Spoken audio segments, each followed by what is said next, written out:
Staff selection commission రిలేటెడ్గా ఏవైతే మనం ప్రీవియస్ వీడియోస్లో మనం చూసుకున్నామో ఒక 5 వీడియోస్ చేసామండి. అంటే అప్రాక్సిమేట్లీ అరౌండ్ 250 క్వశ్చన్స్ అయితే చేసాం. ఒకవేళ ఎవరైనా సరే ఆ పాత వీడియోస్ కనుక చూడకపోతే అవి కూడా చూడండి. అవి డెఫినెట్గా ఏంటంటే మనకి staff selection commission related exams అన్నింటిలో కూడా చాలా హెల్ప్ఫుల్ అవుతాయి. ఇప్పుడు మనం ఏంటంటే ప్రెసెంట్ ఇంకొక 50 క్వశ్చన్స్తో వచ్చాం. ఇప్పుడు మనం ఫస్ట్ క్వశ్చన్ చూసుకున్నట్టయితే the make in India was launched on 25th September. Make in India అనే ప్రోగ్రామ్ మన అందరికీ కూడా బాగా తెలుసు. అది ఎప్పుడు లాంచ్ చేశారంటే ఏ పర్టికులర్ ఇయర్లో లాంచ్ చేశారని అడుగుతున్నారు. ఇక్కడ మనకి మేక్ ఇన్ ఇండియా అంటే దాని అర్థం ఏంటంటే it is the products which has to B manufactured indigenously. అంటే మన ఇండియాలో తయారు చేసే ప్రొడక్ట్స్ గురించి మాట్లాడుతున్నాడు. అది మనకి ఏ ఇయర్లో లాంచ్ చేశారని అడుగుతున్నాడు. It was launched in the year 2014. It was launched in the year 2014. Okay, on 25th September 2014, Make in India program was launched in India. Okay, moving on to the next question.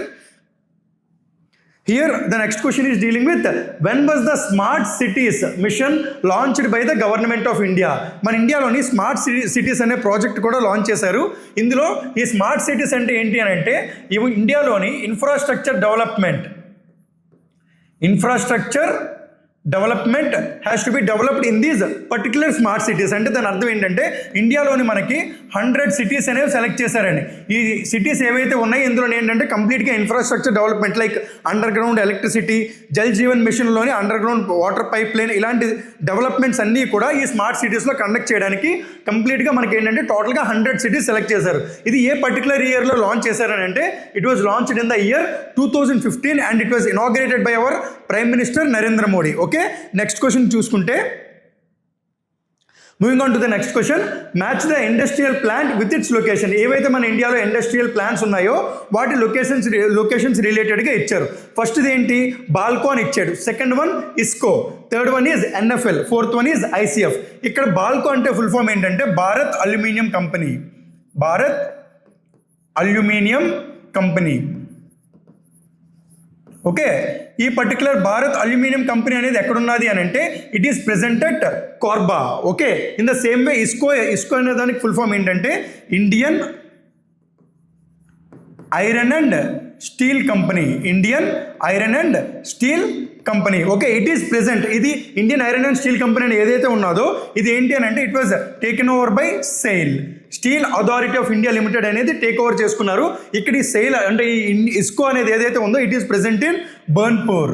ఈ బర్న్పూర్ అనేది ఎక్కడ ఉన్నది అని అంటే it is present in West Bengal. Okay, NFL, here the full form of NFL is National fertilisers Limited.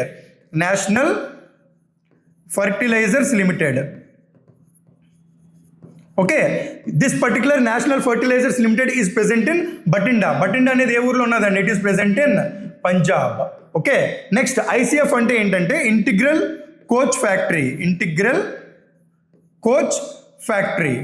Okay, it is related to railways and this particular integral coach factory is located at Chennai, Tamil Nadu. Okay, ఇక్కడ మనం చూసుకుంటే options ఏంటండి, ఇప్పుడు for example Bharat aluminium company limited ఎక్కడ ఉన్నది, it is present in Korba. A అనేది ఏమవ్వాలండి, A అనేది 3 అవ్వాలి. అంటే ఆప్షన్ బి కానీ ఆప్షన్ సి కానీ అవుతుంది. అంటే option A and option D rule చేసి వచ్చండి. నెక్స్ట్ చూసుకునేటట్టు బి ఇస్కో అంటే ఏంటి, Indian iron and steel company. ఇది ఎక్కడ ఉన్నది, ఇట్ ఈస్ ప్రెజెంట్ ఇన్ బర్న్పూర్. అంటే B1 ఈ 2 ఆప్షన్స్లోనే ఉన్నది. నెక్స్ట్ అలాగే చూసుకుంటే ఎన్ఎఫ్ఎల్ అంటే నేషనల్ ఫర్టిలైజర్స్ లిమిటెడ్. ఈ పర్టికులర్ కంపెనీ ఏదైతే ఉన్నదో ఇది ఎక్కడ ఉన్నది అని అంటే it is present in Bathinda, Punjab. అంటే సిఎం అవ్వాలండి, C4 అవ్వాలి. So option C is our answer. ICF అంటే integral coach factory, it is present in Chennai. Okay, and moving on to the next question. What is the primary benefit offered to the businesses in special economic zones. అంటే ఈ special economic Jones కింద ఏవైతే మన ఇండియాలోని treat చేస్తారో వాటికి ప్రైమరీగా ఏదైతే బెనిఫిట్ ఇస్తారో దాని గురించి అడుగుతున్నాడు. అంటే ఏదైనా సరే స్పెషల్ ఎకనామిక్ జోన్ కింద ఎలకేట్ చేస్తే అక్కడ ఏం జరుగుతుంది అని అంటే అక్కడ ఏంటి, ఇండస్ట్రియల్ సెక్టర్. అంటే ఇప్పుడు మనకి ఐటీ సెక్టర్స్ ఉన్నాయి కదండి, లేదా ఇండస్ట్రీస్ ఉంటాయి. అలాంటివన్నిటి కూడా స్పెషల్ ఎకనామిక్ జోన్స్ అని కేటాయిస్తారు. వాటికి వచ్చే మేజర్ బెనిఫిట్ ఏంటి అని అంటే here they will get the major benefit of tax concessions. అంటే దీన్ని మనం ఒక ఫారెన్ ల్యాండ్ కింద ట్రీట్ చేసి వాటికి ట్యాక్స్ కన్సెషన్స్ అనేవి ఇస్తాం అనమాట. ఓకే, దీంట్లో ఏమవుతుంది, ఎప్పుడైతే మనకి ఈ స్పెషల్ ఎకనామిక్ జోన్స్ ఎక్కువ అవుతున్నాయో అక్కడ మనకి ఐటీ సెక్టర్ రావచ్చు, ఇండస్ట్రియల్ సెక్టర్ రావచ్చు, ఫార్మా సెక్టర్ రావచ్చు. ఇలాంటి సెక్టర్స్ అన్ని వచ్చేటప్పుడు ఎంప్లాయ్మెంట్ ఆఫ్ ద కంట్రీ అనేది పెరుగుతుందండి. So for that reason standard of living అనేది కూడా పెరుగుతుంది. వాటికి మేజర్గా ఇచ్చేది ఏమి ఇస్తారు అని అంటే they will give tax and duty concessions. Okay, moving on to the next question. Identify the false statement in the context of money supply. ఈ మనీ సప్లై అని ఏదైతే అంటున్నారో దానికి ఫాల్స్ స్టేట్మెంట్ అనేది అడుగుతున్నాడు. ఇప్పుడు చూసుకున్నట్టయితే total stock of money alone in a economy determines the overall liquidity, అది ఆప్షన్ 1లో ఇచ్చాడండి. నెక్స్ట్ సెకండ్ స్టేట్మెంట్ చూసుకోండి, commercial banks use primary deposits to create credit. Third statement, the money held by the government is not included in the measure of money supply. Fourth స్టేట్మెంట్లో credit money refers to money whose money value is more than commodity value. ఇక్కడ చూసుకునేటట్టయితే ఇక్కడ మనకి option B చూడండి, commercial banks use primary deposits to create credit. అంటే ఇప్పుడు for example ఎవరైతే customers ఉంటారో బ్యాంక్లోని వాళ్ళు ఏవైతే డిపాజిట్స్ చేస్తారో ఆ పర్టికులర్ డిపాజిట్స్ని వాళ్ళు ఏం చేస్తారండి, లోన్స్ ఇవ్వడం మొదలు పెడతారనమాట. దానికి మనం ఈ పర్టికులర్ స్టేట్మెంట్ ఏదైతే ఉన్నదో ఇది కరెక్టేనండి. అంటే ఈ పర్టికులర్ మనీ సప్లై పరంగా చూసుకుంటే second statement is correct. In the same way third statement చూడండి, the money held by the government is not included in the measure of money supply. అంతే కదండి, ఏదైతే మన మనీ గవర్నమెంట్ అండర్లో ఉంటుందో అది ఎక్కడ ఉంటుంది, it is present in the consolidated fund of India. ఆ పర్టికులర్ కన్సాలిడేటెడ్ ఫండ్ ఆఫ్ ఇండియాలో ఏవైతే అమౌంట్ ఉన్నదో దాన్ని మనం మనీ సప్లై దాంట్లో తీసుకుని రామండి. ఓకే, అందుకని ఈ పర్టికులర్ స్టేట్మెంట్ ఏదైతే ఉందో ఇది కూడా కరెక్టే. నెక్స్ట్ చూసుకునేటైతే credit money refers to the money whose money value is more than the commodity value. Okay, అంటే ఈ పర్టికులర్ స్టేట్మెంట్ ఏదైతే ఉన్నదో ఇది కూడా కరెక్టేనండి. So the answer is A, total stock of money alone in an economy determines the overall liquidity అని అన్నాడు. కాదండి, ఓవరాల్ లిక్విడిటీ కాదు, liquidity at particular point of time మాత్రమే చెప్తారు. Liquidity at not overall time, it is at particular point of time, particular point of time. ఆ particular టైంలోనే money supply అనేది చెప్తారు, అంతే తప్ప ఓవరాల్గా చెప్పరండి. So for this question the answer is option A. Moving on to the next question. Next question చూసుకున్నట్టయితే ఏమని ఇచ్చాడండి, which of the following is not a function of money.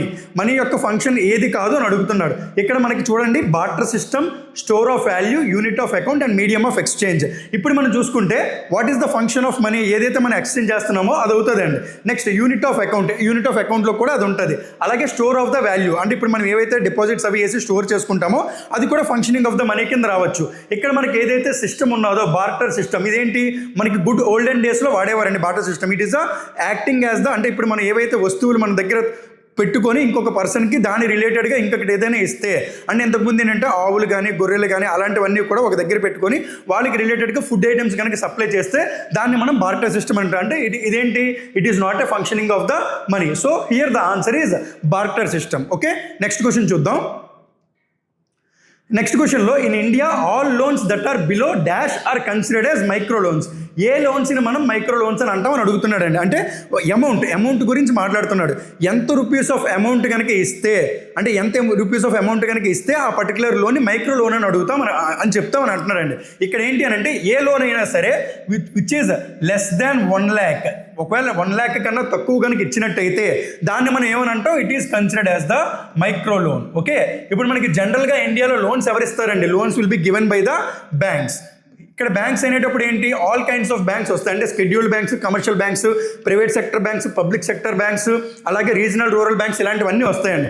At the same time వాటితో పాటు ఇక్కడ మనకి ఏవైతే మనం NBFC అని అంటామండి, non banking financial company. For example మనకి బజాజ్ ఫైనాన్స్ ఉన్నది కదండి, అలాంటి కంపెనీస్ అన్నీ కూడా వస్తాయి ఎన్బిఎఫ్సిలోకి. అలాగే మనకి మైక్రో ఫైనాన్స్ ఇన్స్టిట్యూషన్స్ ఏవైతే ఉన్నాయో ఇవి కూడా మనకి ఈ మైక్రో లోన్స్ అనేవి ఇచ్చే పాసిబిలిటీ ఉంటుంది అనమాట. అంటే ఇక్కడ మనకి ఆన్సర్ ఏంటి, the loans which are below 1 lakh rupees is considered as the micro loans. Okay, moving on to the next question. The era of 5-year plans, ఏవైతే మనం 5-year plans గురించి మాట్లాడుతున్నామో began in India with in the establishment of, అంటే ఏ particular body establish చేసిన తర్వాత మన ఇండియాలోని 5-year plans అనేవి మొదలయ్యాయని అడుగుతున్నాడండి. అంటే దాని అర్థం ఏంటి, ఇండియాలో ఒక బాడీ ఎస్టాబ్లిష్ చేశారు. ఏ ఇయర్లోని 1951లో ఎస్టాబ్లిష్ చేశారండి. దాన్నే మనం ప్లానింగ్ కమిషన్ అని అన్నాం. ఈ కమిషన్ ఎస్టాబ్లిష్ చేసిన తర్వాతే మన ఇండియాలోని 5-year plans అనేవి స్టార్ట్ అయ్యాయి. అప్పటి వరకు కూడా మన ఇండియాలో 5-year plans అనేవి లేవండి. Okay, so here the answer is planning commission. ఇక్కడ మనకి నీతి ఆయోగ్ అని ఇచ్చాడు. నీతి ఆయోగ్ అనే దాన్ని ఏం చేశారండి అంటే ఈ ప్లానింగ్ కమిషన్నే ఇన్ ద ఇయర్ 2015లోని ఏమని మార్చారు, it is changed as NITI Aayog. Okay, ఇందులో NIT అంటే national institution for transforming India. So ఇక్కడ మనకి ఎప్పుడైతే మనం 1947 నుంచి స్టార్ట్ చేసామో ఆఫ్టర్ ఇండిపెండెన్స్ టిల్ 2017 రీసెంట్ టైమ్స్లో కూడా ఈ 5-year plans అనేవి నడుస్తున్నాయండి. ఇనిషియేట్ చేసేటప్పుడు ఏంటి, ప్లానింగ్ కమిషన్ అనేది మేజర్ బాడీ అనమాట ఈ 5-year plansకి. ఓకే, అండ్ నెక్స్ట్ క్వశ్చన్ చూద్దాం.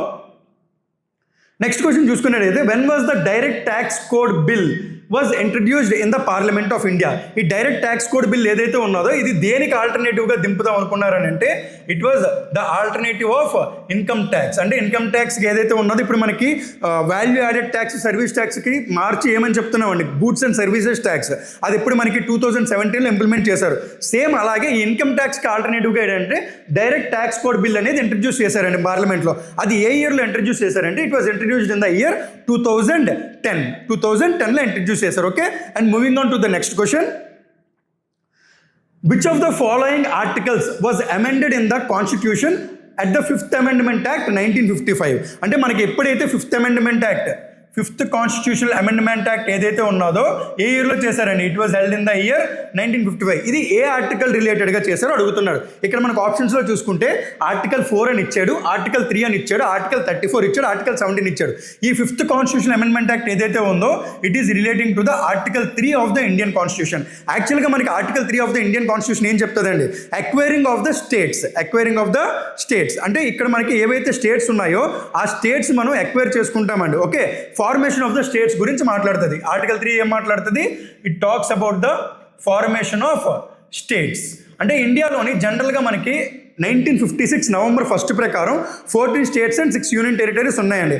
యాజ్ ఆన్ టుడే మనం చూసుకున్నట్టయితే మనకి ఎన్ని స్టేట్స్ ఉన్నాయి, 28 స్టేట్స్ అండ్ 8 యూనియన్ టెరిటరీస్ ఉన్నాయి. ఇప్పుడు ఫర్ ఎగ్జాంపుల్ మనకి అర్థమయ్యే విధంగా చెప్దాం అనుకుంటే ఫార్మేషన్ ఆఫ్ ద స్టేట్స్ అంటే ఏ విధంగా మన ఇండియాలో స్టేట్స్ ఫామ్ అవుతాయి అని అంటే ఫర్ ఎగ్జాంపుల్ మనకి ఆంధ్రప్రదేశ్ అనే స్టేట్ ఉన్నది కదండి. అంటే మనకి బాగా అర్థం అవ్వడానికి ఈ ఆంధ్రప్రదేశ్ అనే స్టేట్ బిఫోర్ 2014 చూసుకున్నట్టయితే it is a combination of both Andhra Pradesh as on date and Telangana రెండింటిని కలిపి ఆంధ్రప్రదేశ్ అని అనేవారు అండి. ఎప్పుడైతే మనకి ఆంధ్రప్రదేశ్ అండ్ తెలంగాణ విడిపోయాయో according to which article of the Indian constitution here Telangana can be formed అని అనేటప్పుడు ఎప్పుడైనా సరే మనకి ఆన్సర్ ఏమవుతుంది, article 3. Okay, according to article 3 of the Indian constitution మనకి ఫార్మేషన్ ఆఫ్ ద స్టేట్స్ అనేవి జరగచ్చండి. అంటే తెలంగాణ అనేది 2014లోని ఏ ఆర్టికల్ ప్రకారం విడిపోయింది, ఆర్టికల్ 3 ప్రకారం.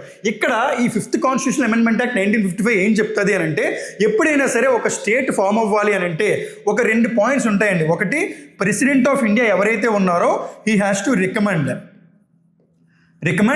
To pass the bill in the parliament. అంటే రికమెండేషన్స్ ఆఫ్ ద ప్రెసిడెంట్ అనేది కంపల్సరీ అండి in either of the houses.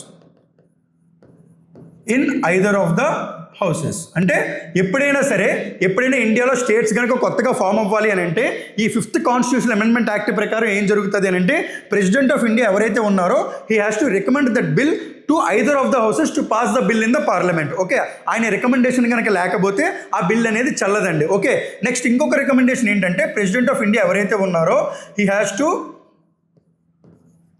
To inform the particular state about the bill that particular state is going to be bifurcated. అంటే ఆ స్టేట్కి intimation అనేది president of India ఎవరు and వాళ్ళ సమ్మతి తీసుకోవాలండి. అంటే వాళ్ళు కనుక ఒప్పుకుంటేనే ఆ పర్టికులర్ స్టేట్ అనే దాన్ని విడగొట్టడానికి అవుతుంది అనమాట. అంటే స్టేట్ లెజిస్లేటివ్ అసెంబ్లీకి ప్రెసిడెంట్ ఆఫ్ ఇండియా ఇస్తారనమాట. ఓకే, ఇక్కడ మనకి ఈ అమెండ్మెంట్ యాక్ట్ ఏదైతే ఉన్నదో article 3 5th constitution amendment act ఇది దేనికోసం మాట్లాడుతుంది, it talks about the formation of the states. అంటే ఈ 2 పాయింట్స్ ఆధారంగా అంటే ఈ 2 పాయింట్స్ని ఇంట్రడ్యూస్ చేశారనమాట మనకి పార్లమెంట్లో బిల్లు ప్రవేశపెట్టి. ఓకే, ఇది మనకి ఫార్మేషన్ ఆఫ్ ద స్టేట్స్ గురించి అండి. ఓకే, నెక్స్ట్ చూద్దాం. నెక్స్ట్ క్వశ్చన్ చూసుకున్నట్టయితే here the answer is article number 3. Article 3 deals with that. Okay, next question. The act that is also known as Morley-Minto reforms. అంటే Morley-Minto reforms ఏ ఇయర్లో చేశారు అని అంటే it was held in the year 1909. Okay, here Morley అని ఎవరైతే ఉన్నారో ఈ particular person ఎవరు అని అంటే he is the secretary of the state. ఈ సెక్రటరీ ఆఫ్ స్టేట్ ఎక్కడ ఉంటారండి, he is the person who is present in the Britain parliament representing British India. Okay, and here the person who is Minto he is the viceroy of India. ఈయన మన ఇండియాలోనే ఉంటారండి. Okay, he's present in the Britons parliament representing British India. At the same time viceroy of India ఎవరైతే ఉన్నారో ఆయన ఇండియాలోనే ఉంటారు. ఇక్కడ వీళ్ళు వేసిన రిఫార్మ్స్ ఏంటంటే Morley-Minto రిఫార్మ్స్ అండి. ఇది ఏ ఇయర్లో వేశారు, it was held in the year 1909. దీనికి ఇంకొక పేరు ఉంటుందండి, దాన్ని ఏమంటారంటే it is considered as the Indian councils act 1909. Okay, ఇక్కడ మనం చూసుకునేటట్టయితే గవర్నమెంట్ ఆఫ్ ఇండియా యాక్ట్ 1935 కాదండి. ఇక్కడ మనం చూసుకునేది గవర్నమెంట్ ఆఫ్ ఇండియా యాక్ట్ 1912 కూడా కాదు, రౌలత్ యాక్ట్ 1919 కూడా కాదు. ఓకే, నెక్స్ట్ క్వశ్చన్ చూద్దాం. నెక్స్ట్ క్వశ్చన్ చూసుకున్నట్టయితే which of the following constitutional amendment acts made the president bound by the advice of the council of ministers headed by the prime minister. అంటే ఈ particular constitutional amendment act ఏదైతే ఉన్నదో, ఏ amendment act ప్రకారం president అనే person వాళ్ళు తీసుకునే ఏ డెసిషన్ అయినా సరే prime minister and council of మినిస్టర్స్కి బైండ్ అయి ఉండాలి. అంటే వాళ్ళు ఏ డెసిషన్ తీసుకున్నా సరే ఈ కౌన్సిల్ ఆఫ్ మినిస్టర్స్కి అండ్ ప్రైమ్ మినిస్టర్కి బైండ్ అయి ఉండాలని అడుగుతున్నారంటే ఏ అమెండ్మెంట్ యాక్ట్ ప్రవేశపెట్టి ఆ పర్టికులర్ పాయింట్ తీసుకొని వచ్చారు అంటే it is 42nd constitutional amendment act 1976 ప్రకారం చెప్పారండి. Okay, and this particular one is అంటే ఏ పర్టికులర్ ఆర్టికల్లో ఉంటుంది అని అంటే it is present in the article 74 clause 1 of the Indian constitution. అంటే ఎవరైనా సరే ప్రెసిడెంట్ ఆఫ్ ఇండియా ఉన్నారు అని అంటే ఆ పర్టికులర్ పర్సన్ ఎవరి మీద బైండ్ అయ్యి ఉండాలి, హీ ఈస్ ద బైండింగ్ ఎవరి మీద బైండ్ అయ్యి ఉంటారండి, prime minister and council of ministers. అంటే వాళ్ళు ఏవైతే అడ్వైజ్ ఇస్తున్నారో దానికి అనుగుణంగానే మనకి ప్రెసిడెంట్ ఆఫ్ ఇండియా అనే పర్సన్ వర్క్ చేయాలండి. అందుకే మనం ప్రెసిడెంట్ ఏమని అంటాం, he is considered as the nominal authority. Real authority కింద ఎవరు వస్తారు, Council of Ministers and Prime Minister. Okay, and moving on to the next question. For which of the following states was the Constitution, Scheduled Castes and Scheduled Tribes Orders, Second Amendment Bill 2022 introduced in the Parliament? A particular స్టేట్కి ఈ particular scheduled caste and scheduled tribe అనే దాని గురించి introduce చేశారు 2022లో 2022లో introduce చేశారు అని అడుగుతుంది. And here the state is Uttar Pradesh. ఇది దేనికి సంబంధించిందండి, ఈ ఉత్తరప్రదేశ్లోని ఏవైతే ఎస్సీ ఆర్ ఎస్టీ ఈ పర్టికులర్ రిలేటెడ్ బిల్లే ఇదండి. ఓకే, ఇందులో ఏంటంటే గోండ్ కమ్యూనిటీ అని ఒకటి ఉన్నదండి, గోండ్ కమ్యూనిటీ. ఇందులోని కొన్ని కమ్యూనిటీస్ ఏవైతే ఉన్నాయో వాటికి స్కెడ్యూల్డ్ క్యాస్ట్స్ అనేవి తీసేసారండి. ఓకే, అప్రాక్సిమేట్లీ ఒక 5 క్యాస్ట్స్ ఏవైతే ఉన్నాయో వాటికి స్కెడ్యూల్డ్ క్యాస్ట్ అనేది రిమూవ్ చేశారు. అది in the Gond community which is present in which state, it is present in the state of Uttar Pradesh. Okay, next question చూద్దాం. నెక్స్ట్ క్వశ్చన్ చూసుకున్నట్టయితే who holds the authority of transferring judges. ఇప్పుడు ప్రెసెంట్గా ఈ transferring of the judges అనేది మనకి న్యూస్లో కూడా ఉన్నది. So మనకి ఎగ్జామ్లో వచ్చే అవకాశం చాలా ఎక్కువ ఉంటుందండి. ఎప్పుడైనా సరే మన ఇండియాలోని జుడిషియరీ ఏదైతే ఉన్నదో appointment and transferring of the judges. ఇక్కడ మనం అపాయింట్మెంట్ చూసుకునేటట్టయితే ఎప్పుడైనా సరే అపాయింట్మెంట్ ఎవరిస్తారు, ఈ పర్టికులర్ పాయింట్ వచ్చేటప్పటికి సుప్రీంకోర్టులోని chief justice of India plus supreme court judges. Okay, అలాగే మనకి హైకోర్టు వచ్చేటప్పటికి హైకోర్టులో కూడా చీఫ్ జస్టిస్లు ఉంటారు కదండి, వాళ్ళు at the same time high court judges. వీళ్ళకి అపాయింట్మెంట్ ఎవరిస్తారు, the appointment will be given by the president of India. At the same time ఇక్కడ హైకోర్టు ఏదైతే ఉన్నదో మన ఇండియాలోని హైకోర్ట్స్ ఉన్నాయి కదండి, అందులోని చీఫ్ జస్టిస్ ఎవరైతే ఉన్నారో వాళ్ళకి ట్రాన్స్ఫర్స్ కానీ అలాగే ఎవరైతే రిమైనింగ్ జడ్జెస్ ఉన్నారో వీళ్ళకి కూడా ట్రాన్స్ఫర్స్ అండ్ అపాయింట్మెంట్స్, ఈ అపాయింట్మెంట్స్ కానీ ట్రాన్స్ఫర్స్ కానీ ఎవరిస్తారు, here the president of India will give the transferring of the judges from one court to another high court including the chief justice of that high court also. Okay, ఈ particular point అంటే ఈ clause ఎక్కడ ఉంటుంది అని అంటే it is present in article 222 of the Indian constitution. According to article 222 of the Indian constitution మన ఇండియాలో ఏంటి, transferring of the judges from high courts అంటే ఒక పర్టికులర్ హైకోర్ట్ నుంచి ఇంకొక హైకోర్టుకి including chief justice of the హైకోర్టుతో కలిపి ఏ ఆర్టికల్లో ఉంటుంది, అకార్డింగ్ టు ఆర్టికల్ 322 ప్రకారం ప్రెసిడెంట్ ఆఫ్ ఇండియాకి అధికారం ఉంటుందండి. ఓకే, నెక్స్ట్ క్వశ్చన్ చూద్దాం. నెక్స్ట్ క్వశ్చన్ చూసుకున్నట్టయితే ఇండియాస్ ఫస్ట్ ఏఐ పవర్డ్ అంటే artificial intelligence powered end to end digital Lok Adalat was launched in which state అని అడుగుతున్నాడు. ఏ స్టేట్లో లాంచ్ చేశారంటే ఏఐ పవర్డ్ లోక్ అదాలత్. ఇప్పుడు ఫర్ ఎగ్జాంపుల్ మనం లోక్ అదాలత్ అని అంటున్నాం కదా, ఈ లోక్ అదాలత్ అంటే ఏంటంటే it is nothing but it is considered as the people's court. People's court అంటే ఏవైనా కోర్టులో ఉన్న కేసెస్ పెండింగ్లో ఎక్కువ కాలం ఉన్నది అని అంటే లోక్ అదాలత్ కనుక ట్రాన్స్ఫర్ చేసి it has to be solved amicably అంటే ఫ్రెండ్లీగా ఈ పర్టికులర్ కేసెస్ అన్నీ కూడా పీపుల్స్ కోర్టులో సాల్వ్ చేస్తారండి. అండ్ ఇది ఏంటి అని అంటే లోక్ అదాలత్ అనేది అడ్రసల్ of the disputes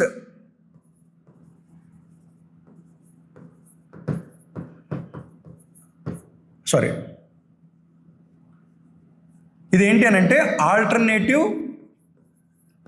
alternative disputes resolution.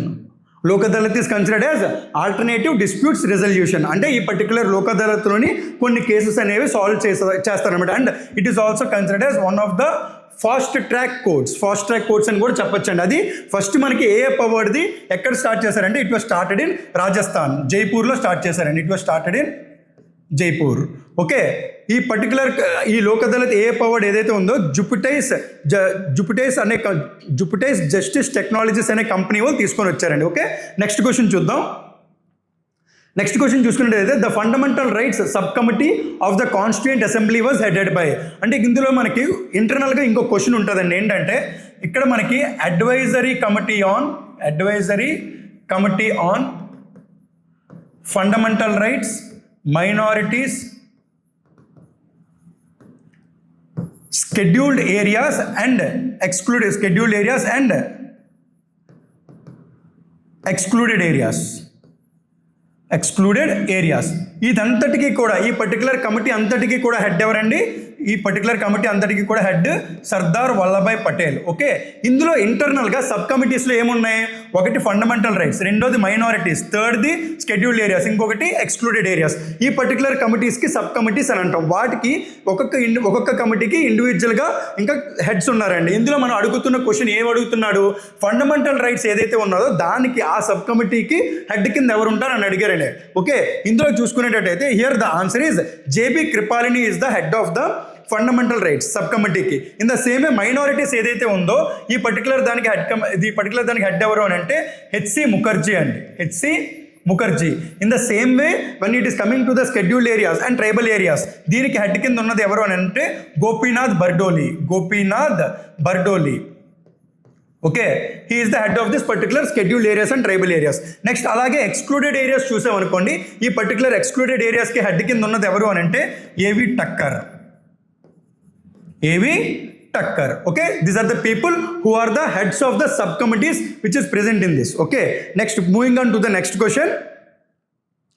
Next question చూసుకున్నట్టయితే Sardar Vallabhbhai Patel was the leader of which of the major peasant movement which was held in the year 1928. Sardar Vallabhbhai Patel ఒక పర్టికులర్ మూవ్మెంట్కి హెడ్ చేశారండి. ఇక్కడ మనం చూసుకునేటట్టయితే చంపారన్ సత్యాగ్రహ. ఈ చంపారన్ సత్యాగ్రహ అనే దానికి ఎవరండి 1917లో స్టార్ట్ చేశారు. It was started by Mahatma Gandhi and it is the first Satyagraha which was held by Mahatma Gandhi after returning to India in the year 1915. 1915లోని ఆయన సౌత్ ఆఫ్రికా నుంచి ఎప్పుడైతే ఇండియా వచ్చారో వచ్చిన తర్వాత ఆయన మొట్టమొదటిగా చేపట్టిన సత్యాగ్రహం ఏది అని అంటే it is Champaran Satyagraha. So ఇక్కడ మనకి సర్దార్ వల్లభాయ్ పటేల్ గురించి అడుగుతున్నారు కాబట్టి ఇది కాదండి ఆన్సర్. అలాగే జంగల్ సత్యాగ్రహ కూడా కాదు. నెక్స్ట్ అలాగే ఇక్కడ దండి సత్యాగ్రహం ఉన్నది, ఇది కూడా మనకి స్టార్ట్ చేసింది ఎవరో తెలుసు. ఎవరండి? Here it is also Mahatma Gandhi.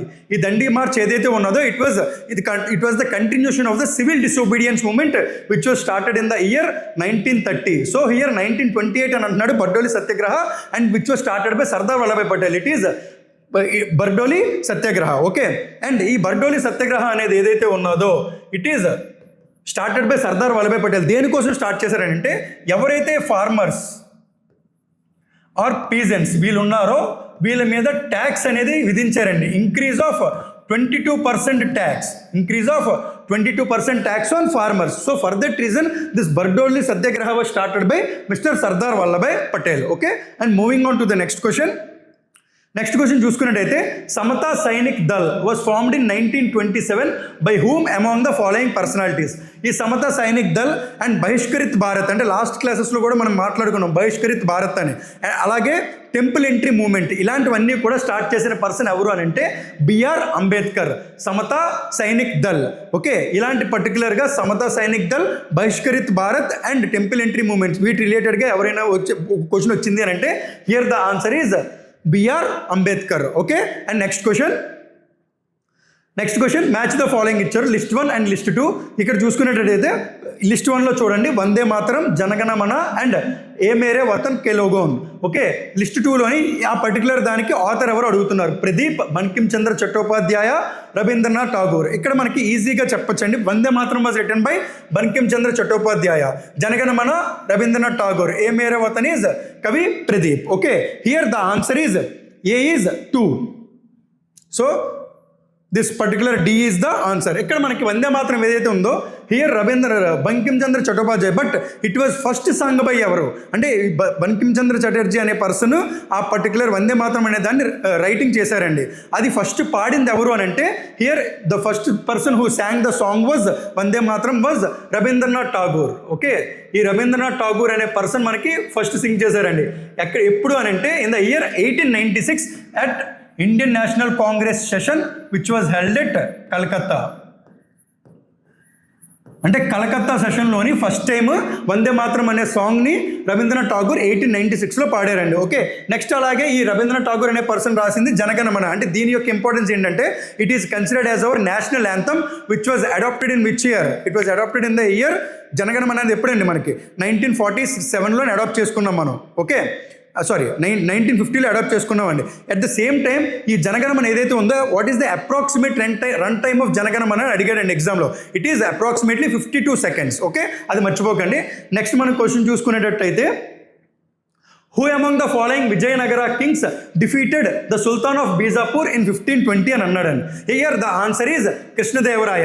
Vijayanagara kings అనేటప్పుడు మనకి బాగా తెలిసిన పేరు ఏంటి అని అంటే Krishnadevaraya. But who was the founder of the Vijayanagara empire అని అడిగారు అనుకోండి. The founders were Harihararaya and Bukkaraya. Founders were Harihararaya and Bukkaraya. These were the founders, and famous personality in the Vijayanagara Empire is Krishnadevaraya. And this particular battle is known as Battle of Raichur. Battle of Raichur. It was held in 1520. Okay, ఈ particular battle ఎవరి మధ్యలో జరిగిందంటే Ismail Adil Khan and Krishnadevaraya అనే person Adil ఖాన్ని ఓడించారండి. Okay, next question.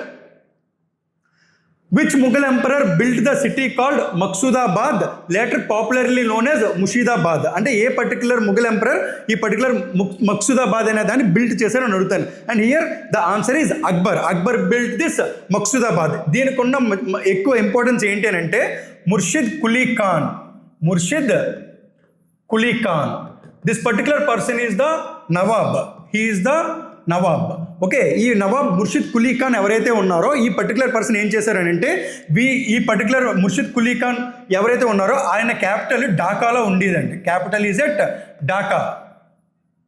మనకి ఢాకా దేనికి ఏ country capital అని తెలుసండి. ఇప్పుడు here this Dhaka is the capital of Bangladesh. ఆ ఢాకా నుంచి ఈ మక్సూదాబాద్ అనే ప్లేస్కి ఆ క్యాపిటల్ని షిఫ్ట్ చేశారండి. ఓకే, షిఫ్ట్ చేసిన తర్వాత మనకి బ్రిటిషర్స్ ఎప్పుడైతే పరిపాలన స్టార్ట్ చేశారో up to 1790. Okay, up to 1790 ఈ ముర్షిదాబాద్ అనేది ఇప్పుడు ప్రెసెంట్ ఏ స్టేట్లో ఉన్నది?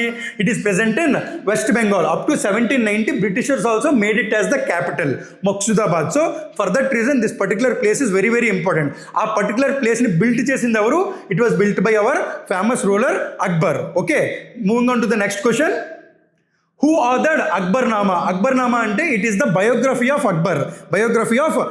అది రాసింది ఎవరు అని అంటే అబుల్ ఫజల్ అండి. Abul Fazal is the author of Akbarnama. Moving on to the next question. Okay, next question చూద్దాం. ద పరమహంస మండలి was established to work for the abolition of caste in. ఇది ఏ ఇయర్? పరమహంస మండలి అనేది ఏ ఇయర్లోని ఎస్టాబ్లిష్ చేశారని అడుగుతున్నాను. And it was established in the year 1840. And the founders of this Paramahansa Mandali are Durgaram Mehtaji and Dadoba Pandurang. These two people are the major founders of the Paramahansa Mandali. ఇది దేనికోసం establish చేశారంటే it was established to eradicate the caste system in India. And it was established in the year 1840. And next question చూద్దాం. Next question చూసుకున్నట్లయితే who wrote Samudragupta's prashasti and యూఆలజీ written in the form of poetry or prose usually by court poets at అలహాబాద్లోని ఈ ప్రశస్తి అని ఏదైతే ఉన్నదో దాన్ని ఎవరు రాశారని అడుగుతున్నారండి. హియర్ సముద్రగుప్త గురించి కొంచెం తెలుసుకోవాలి because it is very very important. Here Samudragupta is also known as Napoleon of India. Okay, ఈ పర్టికులర్ ప్రశస్తి అనేది సముద్రగుప్త గురించి రాశారు. అండ్ ఆ ఇన్స్క్రిప్షన్ ఏమున్నది అని అంటే మహారాజాది రాజా.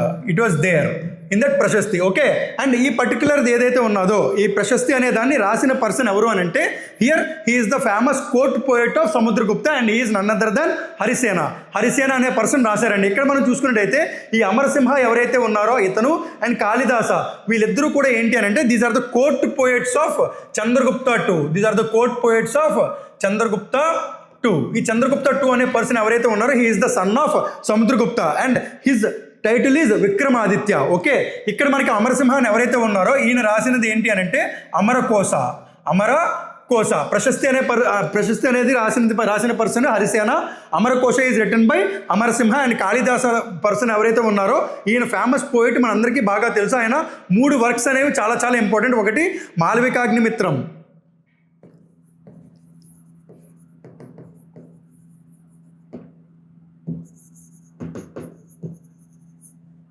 ఇంకొకటి కుమార సంభవం అండ్ అనదర్ వన్ ఈజ్ అభిజ్ఞాన Shaakuntalam.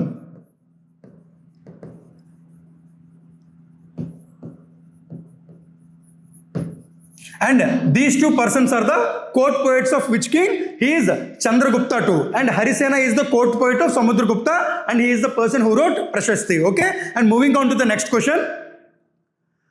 In which Harappan site was paved bathroom? దీన్ని మనం ఏమని అంటామంటే it is also known as great bath. This particular paved bathroom is also known as great bath. అంటే ఎవరైనా సరే ఇప్పుడు మనం కోనేరు అని అంటాం కదా, అంటే రిచువల్స్ అన్ని కూడా తీర్చుకోవడానికి కోనేరుకి వెళ్తారు కదండి. సేమ్ అలాగే ఇక్కడ మనకి ఈ పేవ్డ్ బాత్రూమ్ అని ఏదైతే ఉందో దీన్ని మనం గ్రేట్ బాత్ అని కూడా అంటాం. ఇది ఎక్కడ ఫౌండ్ చేశారని అడుగుతున్నాను. It was found in Mohenjo-daro. In the last class I have told about Mohenjo-daro. Mohenjo-daro అనే దానికి ఫౌండర్ ఎవరండి? RD Banerjee. And who is the person who told to the world that Mohenjo-daro and Harappa are there? He is John Marshall and he is the Director General of Archaeological Survey of India. ఇక్కడ మనకి paved bathroom ఎక్కడ దొరికింది? It is in Mohenjo-daro. Okay, moving on to the next question. చూసుకున్నట్టయితే who first stated the principle of refraction that postulates that every substance has a specific bending ratio refractive index? అంటే ఈ refractive index అని ఏదైతే ఉందో ఇది ఒక constant term కింద ఉంటుంది అని చెప్పారండి. Refractive index is a constant term. ఎక్కడ? At the sine of the angles. Sine of the angles in between two mediums. దీన్నే మనం రిఫ్రాక్టివ్ ఇండెక్స్ అని అంటామండి. ఓకే, అండ్ ఈ పర్టికులర్ స్టేట్మెంట్ ఇచ్చిన పర్సన్ ఎవరు అని అంటే Willebrord Snellius is the person who gave the statement that refractive index is a constant term between two mediums. Okay, and moving on to the next question. How long will a sound wave take to travel 1.5 kilometers which has a frequency of 5 kilohertz and wavelength of 6 centimeters? ఇప్పుడు మనకి how long అని అన్నాడు. How long అని అంటే దాని అర్థం ఏంటండి? He is asking about the time. Okay, here the time he is asking అంటే ఎంతసేపు పట్టిందని అడుగుతున్నాడండి. ఇప్పుడు మనం చూసుకున్నట్టయితే మనకి డిస్టెన్స్కి ఫార్ములా ఉంటుంది. డిస్టెన్స్కి ఫార్ములా ఏంటి? Distance is equal to velocity into time. ఇక్కడ మనకి ఎప్పుడైతే మనం ఫిజిక్స్లో మాట్లాడుకున్నామో ఇది మనం వెలాసిటీ అని మాట్లాడుకున్నాం. జనరల్గా ఏంటి? Distance is equal to speed into time. Here మనకి ఏం అడుగుతున్నాడు? టైం అడుగుతున్నాడు కదండి. అప్పుడు ఏమవుతుంది? T is equal to V by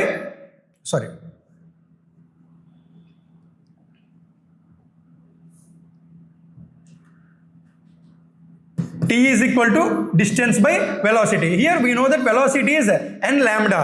N అంటే ఏంటంటే ఫ్రీక్వెన్సీ. ఇక్కడ మనకి ఏదైతే sound wave take to travel 1.5 kilometres అన్ని ఫ్రీక్వెన్సీ ఎంత ఇచ్చాడండి? Here n is nothing but the frequency. ఎంత ఇచ్చాడు? 5 కిలో హెర్ట్జ్ అని ఇచ్చాడు. ఎప్పుడైతే మనకి ఈ 5 కిలో హెర్ట్జ్ అని ఇచ్చాడో దీన్ని మనం హెర్ట్జెస్లోకి మార్చుకోవాలండి. 5 కిలోస్ అంటే 5 into 1000 అంటే 5000 hertz. Okay, in the same way wavelength ఎంత ఇచ్చాడు? మనకి 6 సెంటీమీటర్స్ ఇచ్చాడు. దాన్ని మనం మీటర్స్లోకి మార్చుకోవాలండి. ఈ 6 సెంటీమీటర్స్ని మీటర్లోకి మారిస్తే ఎంత అవుతుంది? 0.06 మీటర్స్. బికాజ్ మనకు వచ్చే ఆన్సర్ మీటర్స్ పర్ సెకండ్లోకి రావాలండి. సో ఫర్ దిస్ రీజన్ మనకి డిస్టెన్స్ టోటల్గా ఎంత ఇచ్చాడండి? 1.5 కిలోమీటర్స్ ఇచ్చాడు. దాన్ని మనం మీటర్స్లోకి మార్చాలి అని అంటే ఎంత అవుతుంది? 1500 మీటర్స్ అవుతుందండి. ఈ 1500 మీటర్స్ ఏదైతే ఉన్నదో ఇంటూ బై n లాంబ్డా అని అన్నాం కదా, ఈ 5000 ఇంటూ 0.06 వేసామనుకోండి. దీన్ని అంతా కూడా మనం క్యాలిక్యులేట్ చేస్తే ఆన్సర్ ఎంత వస్తుందండి? మనకి 5 seconds. Okay, here the answer is 5 seconds. It the 5 seconds అనే టైం తీసుకుంటుందండి. Okay, moving on to the next question చూసుకున్నట్టయితే the units of linear momentum are measured in. అప్పుడప్పుడు మనకి ఎగ్జామ్లో ఏంటంటే యూనిట్స్ గురించి కూడా ఇస్తారండి. అంటే temperature units, linear momentum units, వర్క్కి యూనిట్స్, ఇలాగా యూనిట్స్ అనే క్వశ్చన్స్ కూడా ఇస్తారు. ఇవి కూడా ఏంటంటే చాలా డైరెక్ట్ క్వశ్చన్స్. మనం కనుక లిస్ట్ ఆఫ్ యూనిట్స్ అనేవి ప్రిపేర్ అయితే ఒకవేళ కనుక ఎగ్జామ్లో ఎలాంటి క్వశ్చన్ వచ్చింది అంటే మనకి డైరెక్ట్గా ఒక మార్క్ అనేది ఈజీగా వస్తుందండి. ఓకే, ఇక్కడ మనకి units of the linear momentum అడుగుతున్నాడు. ఇక్కడ మనకి లీనియర్ మొమెంటమ్ యూనిట్స్ ఏంటి అని అంటే kg meters per second. Okay, next question చూద్దాం. చూసుకున్నట్టయితే potato chips manufacturers usually flush bags of chips with gas such as nitrogen primarily to. ఏదైతే మనకి చిప్స్ ఉంటుందో మీరు చూసుకున్నట్టయితే అందులో ఒక గ్యాస్ నైట్రోజన్ గ్యాస్ అనేది ఫిల్ చేస్తారండి. దేనికోసం అంటే ఆ పర్టికులర్ కెమికల్ సబ్స్టెన్స్ వాడతారు ఫర్ అంటే ఈ చిప్స్ ఏవైతే ఉన్నాయో అవి పాడవకుండా డీకంపోజ్ అవ్వకుండా ఎక్కువ రోజులు నిల్వ ఉండడానికి అలా చేస్తూ ఉంటారండి. ఇక్కడ మనకి ఆన్సర్ ఏంటి అంటే prevent the chip from oxidized, అంటే prevent the chip from getting oxidized. అంటే ఇప్పుడు మనకి బయట అట్మాస్ఫియర్లో కనుక అది కనుక పొరపాటును మీరు ఒకసారి ఓపెన్ చేశారనుకోండి ఏమవుతుంది, అది కనుక కొంతసేపు మీరు వదిలేసినా సరే ఆ పర్టికులర్ చిప్స్ అనేవి మనకి మెత్తగా అయిపోవడం అలా పాడైపోవడం జరుగుతుందండి. అంటే ఈ ఆక్సిడైజేషన్ ప్రాసెస్ ఏదైతే ఉన్నదో దాన్ని తప్పించుకోవడం కోసం మనకి ఆ నైట్రోజన్ గ్యాస్ అనేది మనకి పొటాటో చిప్స్లో ఫిల్ చేస్తారండి ఆ బ్యాగ్స్లో. ఓకే, నెక్స్ట్ క్వశ్చన్ చూసుకున్నట్టయితే which of the following is known as plaster of Paris. ఈ ప్లాస్టర్ ఆఫ్ ప్యారిస్ ఏదైతే ఉన్నదో ఇది మనకి ఏంటి అంటే చాలా రిపేర్ వర్క్స్కి కూడా ఇంట్లోనే మనం జనరల్గా వాడుతూ ఉంటామండి. అంటే వాల్స్కి కానీ ఏమైనా అయ్యేటప్పుడు ఈ ప్లాస్టర్ ఆఫ్ ప్యారిస్ అనేదాన్ని వాడతాం. ఇక్కడ మనకి ఏమడుగుతున్నాడు, which of the following is known as plaster of Paris. Here the answer is 2CeSO4.H2O. దీనికే మనం ఏమని అంటామనంటే calcium sulphate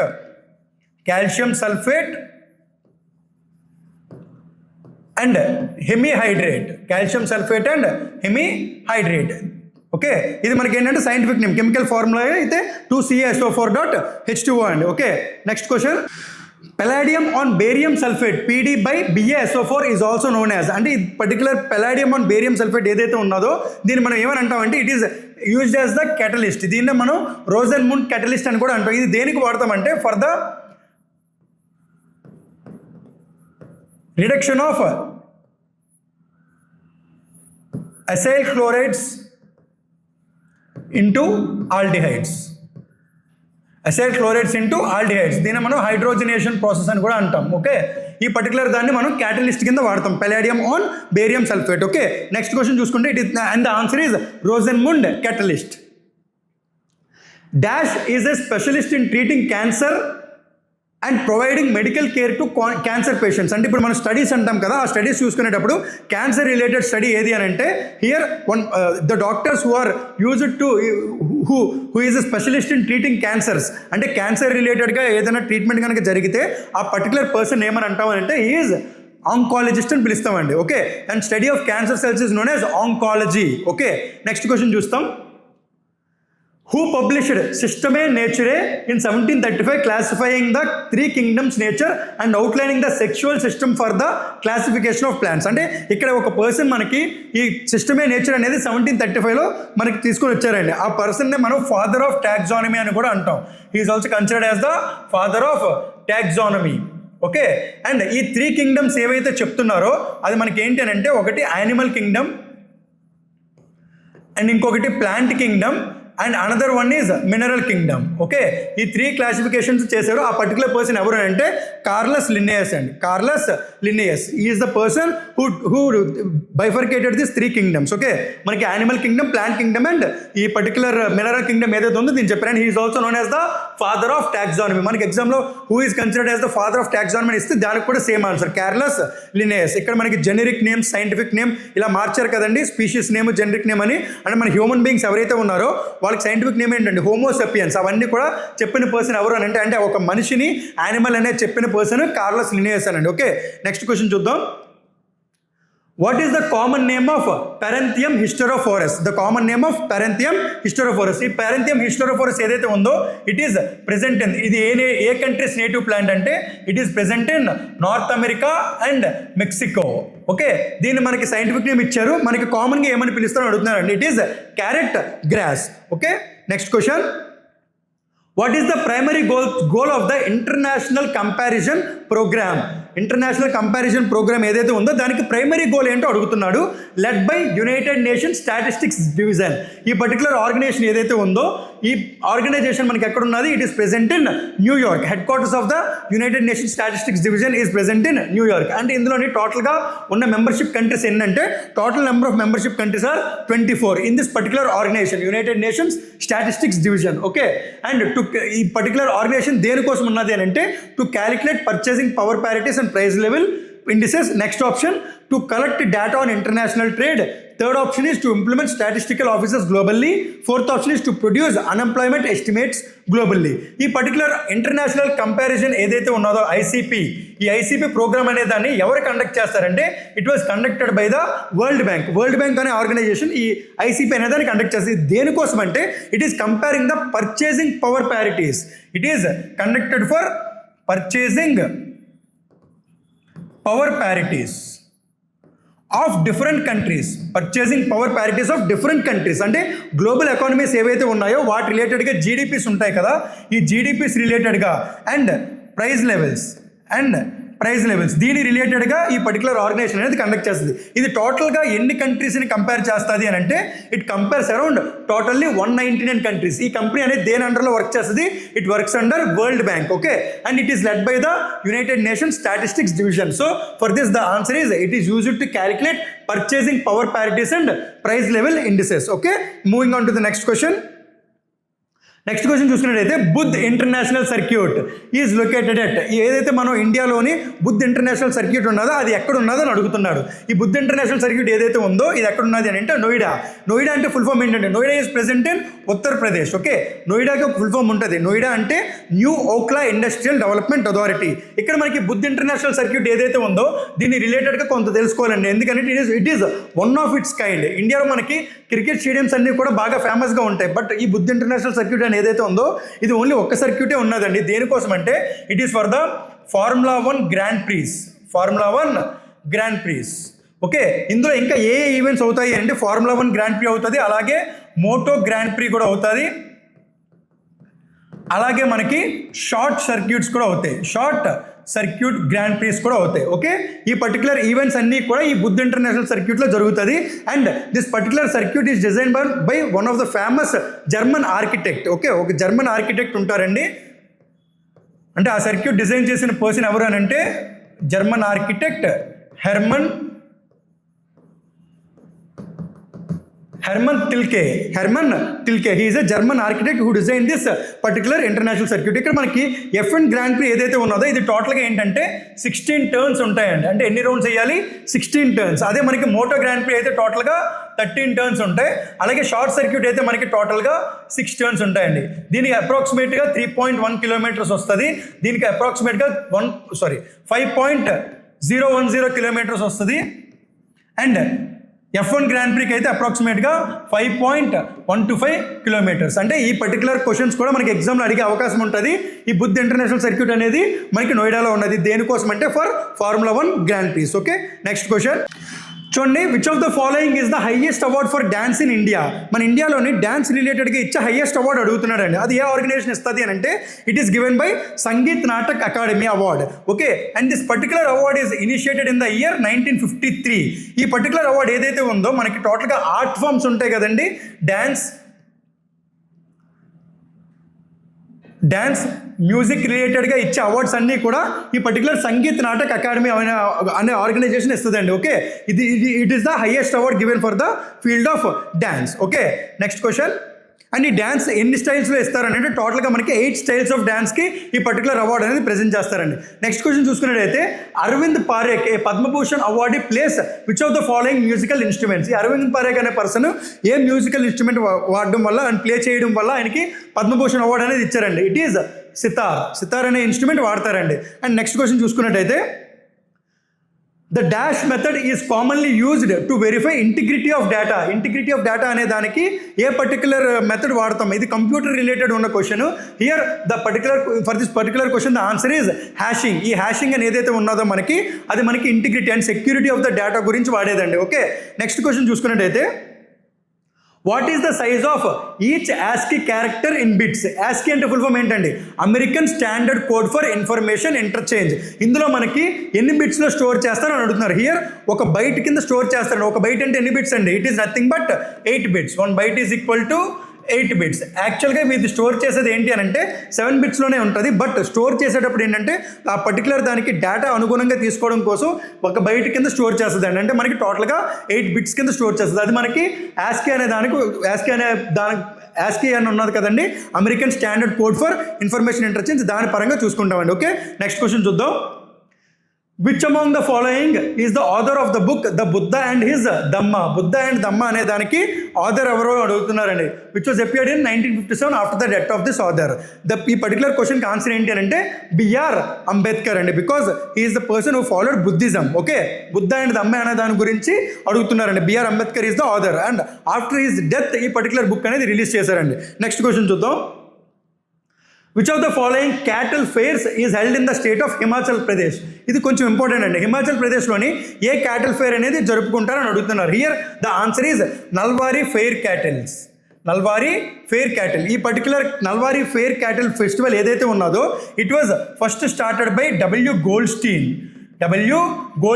it was started in the year 1889. ఇది ఎక్కడ స్టార్ట్ చేశారంటే షిమ్లాలో స్టార్ట్ చేశారండి. Shimla. It was started in the year Shimla. అంటే ఇది క్యాటిల్స్ ఉన్నాయి కదా, వీటి రిలేటెడ్గా ఒక ఫెస్టివల్ జరుపుతారండి అక్కడ. దాన్ని మనం నల్వారీ క్యాటిల్ ఫెస్టివల్ అని అంటాం. Okay, it was started in it is belonging to which state? It is belonging to the state of Himachal Pradesh. Okay, moving on to the next question. Who among the following is one of the founder members of Bharatiya Jana Sangh? ఈరోజు మనం Bharatiya Janata party అని ఏదైతే చెప్తామో దాన్నే మనం భారతీయ జనతా సంఘ్ అని ఇంతకుముందు పిలిచేవారు అండి. ఇప్పుడు మనకి BJP party a particular alliance ఉంటుందండి, ఎన్డీఏ. ఈ ఎన్డీఏ అలియన్స్ అనేది స్టార్ట్ చేసిన పర్సన్ కూడా సేమ్ పర్సన్. ఇప్పుడు మన ఆన్సర్ ఏదైతే ఉందో ఆ పర్టికులర్ పర్సనే ఎన్డీఏ, నేషనల్ డెమోక్రటిక్ అలియన్స్ కూడా ఆయనే స్టార్ట్ చేశారండి. Here the answer is Shyam Prasad Mukherjee. And ఈయనకున్న ఇంకొక ఇంపార్టెంట్ పాయింట్ ఏంటి అంటే he is the first minister of India in which ఈయన ఏ పోర్ట్ఫోలియో హోల్డ్ చేశారండి? India for industries and supply.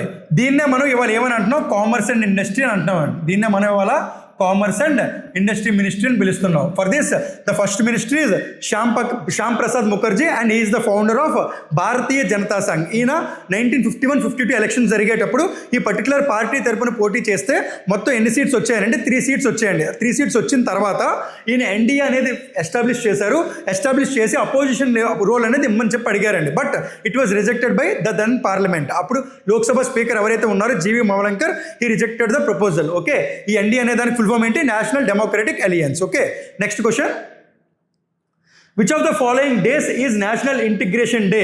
మనం నేషనల్ ఇంటిగ్రేషన్ డే అని ఏదైతే ఉన్నదో అది ఎప్పుడు జరుపుకుంటున్నాం అని చెప్పి అడుగుతున్నాడండి. It was held on 19th November of every year because it is the birthday date of our former Prime Minister Indira Gandhi.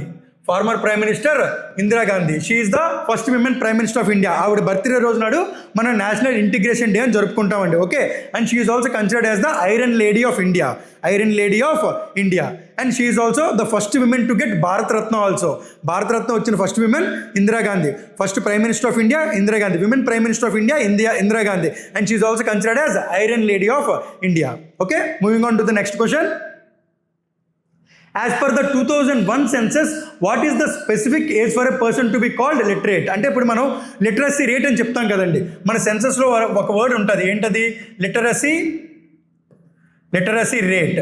ఈ లిటరసీ రేట్ అని ఉన్నది కదా, అంటే లిటరసీ రేట్ అనేది ఏ ఆధారంగా చూసుకుంటామంటే ఎవరైనా ఒక పర్సన్ చదవడం కానీ రాయడం కానీ వచ్చిందనుకోండి, ఆ పర్టికులర్ పర్సన్ లిటరేట్ పర్సన్ అని అంటాం. చదవడం వచ్చినా రాయడం వచ్చినా. దానికి what is the minimum age that hour census 2011 has seen? అంటే ఏ ఏజ్ గ్రూప్లో ఉన్న వాళ్ళని చెక్ చేశారని అంటే ఇట్ ఈస్ 7 years. 7 years దాటిన తర్వాత ఎవరైనా ఒక పర్సన్ రాయడం కానీ చదవడం కానీ వచ్చిందని అంటే ఆ పర్టికులర్ పర్సన్ని మనం లిటరేట్ పర్సన్ అని. And as per the census 2001 census ప్రకారం ఏంటంటే లిటరసీ రేట్ 7.04% అండి. ఓకే, నెక్స్ట్ క్వశ్చన్ చూద్దాం. Which of the following is a species of tropical deciduous forests? అంటే ఈ పర్టికులర్ ట్రాపికల్ డిసిడియస్ ఫారెస్ట్ ఏవైతే ఉన్నాయో దీన్నే మనం ఏమని అంటామనంటే దీన్నే మనం మాన్సూన్ ఫారెస్ట్ అని కూడా అంటామండి. ఓకే, హియర్ ద మెయిన్ ఆ పర్టికులర్ దాంట్లో ఏం పండుతుంది అని అంటే teak. Okay, next question. Which of the following is not a type of rock? అంటే రాక్ కానిది ఏంటో అడుగుతున్నాడండి. Igneous rock, trace rock, metamorphic rock and sedimentary rock. Here the answer is trace rock. Igneous rock అంటే ఏంటంటే it is formed after the lava or magma. Lava or magma వచ్చిన తర్వాత ఎప్పుడైతే ఆ కూల్ అవుతుందో, మొత్తం ఉన్న టెంపరేచర్ అంతా కూల్ అవుతుందో, అప్పుడు ఫామ్ అయ్యే రాక్ని మనం ఇగ్నియస్ రాక్స్ అని అంటామండి. మెటమార్ఫిక్ రాక్స్ అంటే which was formed after the approximate, అంటే మనకి హీటింగ్ సిస్టమ్ ఏదైతే ఉన్నదో, హీటింగ్ సిస్టమ్ కనుక ఎక్కువ అయ్యి దాని తర్వాత కూల్ అయ్యే ప్రాసెస్లో ఫామ్ అయ్యే రాక్ మెటమార్ఫిక్ రాక్ అండి. Here sedimentary rocks are formed on the water surfaces మీద ఈ సెడిమెంటరీ రాక్స్ అనేవి ఫామ్ అవుతాయండి. అంటే వాటర్ ఫాసిల్ ఫ్యూయల్స్ ఇవన్నీ ఉంటాయి కదా, ఫాసిల్స్ అవన్నీ ఉంటాయి కదండి, దాని రిలేటెడ్గా ఇక్కడ మనం చూసుకునేటైతే సిల్ట్ స్టోన్ అనేది ఫామ్ అవుతుందండి. ఓకే, ఇక్కడ మనకి ఇగ్నియస్ రాక్స్ ఏవైతే ఉన్నాయో, ఎగ్జాంపుల్ మనకి బాగా తెలిసింది గ్రానైట్ అండి. ఇక్కడ మనకి మెటామార్ఫిక్ రాక్స్లో ఎగ్జాంపుల్స్ ఏంటంటే మార్బుల్.